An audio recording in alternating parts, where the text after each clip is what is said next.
आज वाली खबरों में आगे बढ़ते हैं। दिल्ली एनसीआर में शुक्रवार को हुई बारिश ने एक बार फिर शहरों की जल निकासी व्यवस्था की पोल खोल दी है। सुबह से शुरू हुई तेज बारिश के बाद दिल्ली के कई इलाकों में सड़कें पानी से लबलबा गई।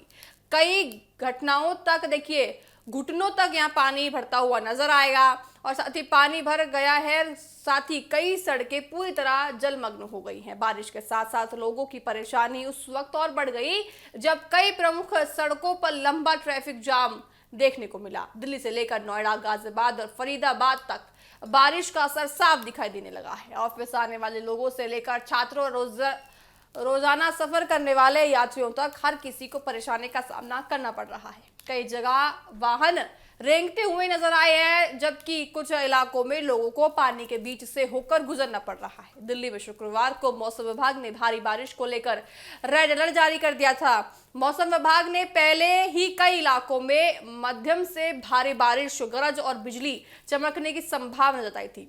इसके बाद राजधानी में तेज बारिश हुई और कई निचले इलाकों में पानी भरने की भी स्थिति देखने को मिली। आप भी तस्वीरों में देख सकते हैं किस तरह से पानी से जो है बारिश के पानी से तालाब जैसी स्थिति बन गई है। रोडों पे बारिश का सबसे ज्यादा असर उन सड़कों पर देखने को मिला है जहां पहले से ही जल समस्या हो रही है। ऐसे में आप तस्वीरों में देख सकते हैं पड़पड़गंज में जहां देखने को मिला है, संगम विहार और बदरपुर समेत कई इलाकों में ज्यादा समस्या होती हुई नजर आई है। साथ ही कई जगहों पर आपको बताएं कि ऐसा लगा कि जैसे आप नदी के ऊपर चल रहे हैं। बारिश के कारण दिल्ली से नोएडा और गाजियाबाद की तरफ आने वाले रास्तों पर भी ट्रैफिक की रफ्तार पूरी तरह से थम गई। NH-24 यानी NH-9 के कई हिस्सों में वाहनों की लंबी कतारें देखने को मिली। सुबह और ऑफिस के समय बारिश होने की वजह से सड़कों पर वाहनों की संख्या पहले से ज्यादा थी और जलभराव से स्थिति को और खराब कर दिया गया। गाजियाबाद में भी बारिश ने लोगों की मुश्किलें बढ़ा दी। शहर के कई हिस्सों में पानी भरने के बाद यातायात प्रभावित हुआ है। इंदिरापुरम के आपको बताया कि अंडरपास में घुटनों तक पानी भर गया। अंडरपास में पानी जमा होने के कारण वाहनों की रफ्तार धीमी पड़ती हुई नजर आई और जाम भी लंबा हो गया। न्यायखंड से सेक्टर 62 की ओर जाने वाले सड़क पर भी पानी भरने की खबर सामने आई है। 2 पहिया और 4 पहिया वाहन पानी के बीच से धीरे धीरे निकलते हुए नजर आ रहे हैं। कई वाहन चालकों को अपनी मंजिल तक पहुंचने के लिए कई वैकल्पिक रास्ता का सहारा लेना पड़ रहा है। इस स्थानीय लोगों का कहना है कि तेज बारिश के बाद जलभराव की समस्या सामने आ गई है। हर साल मानसून के दौरान कई इलाकों में इसी तरह पानी भरता हुआ नजर आता है। ऐसे में आपको बताएं कि इस बार फिर सवाल उठ रहा है कि आखिर शहर की जल निकासी व्यवस्था बारिश के सामने क्यों कमजोर पड़ती हुई नजर आती है।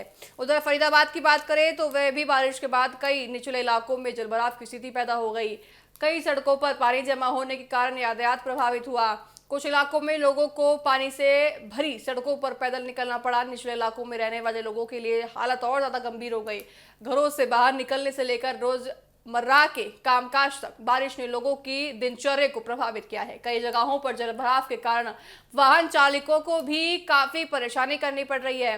बारिश के बाद सबसे बड़ा सवाल एक बार फिर शहरों की ड्रेनेज व्यवस्था को लेकर उठ रहा है। हर साल मानसून से पहले नालों की सफाई, जल निकासी की तैयारियों के दावे किए जाते हैं, लेकिन तेज बारिश होते ही कई इलाकों में पोल खुलती हुई नजर आती है। ऐसे में सवाल उठता है कि क्या बारिश से पहले की गई तैयारियां पर्याप्त थी। हालांकि मौसम विभाग ने शनिवार से बारिश की गतिविधियों में कमी आने का अनुमान जताया है, यानी आज से यानी दिल्ली एनसीआर के लोगों को आने वाले दिनों में भारी बारिश से कुछ राहत मिलती हुई नजर आ सकती है। लेकिन अगर दोबारा तेज बारिश होती है तो जलभराव की समस्या फिर से होती हुई नजर आएंगी। फिलहाल दिल्ली एनसीआर में शुक्रवार को बारिश ने लोगों की रफ्तार पर ब्रेक लगा दिया है। आप तस्वीरों में देख सकते हैं बारिश के कारण किस तरह से जलभराव होता हुआ सड़कों पर नजर आया है। नोएडा, गाजियाबाद, फरीदाबाद तमाम इलाकों में ट्रैफिक जाम बहुत ज्यादा हो रखा है और पानी पूरी तरह से सड़कों पर ज्यादा नजर आ रहा है। तालाब जैसी स्थिति सड़कों पर हो गई है। तो ऐसे में सरकार की नीतियों पर, सरकार के वादों पर भी सवाल खड़े होते हैं। बहरहाल मेरे साथ अभी के लिए इतना ही। आप देखते रहिएगा TV7 भारत। नमस्कार।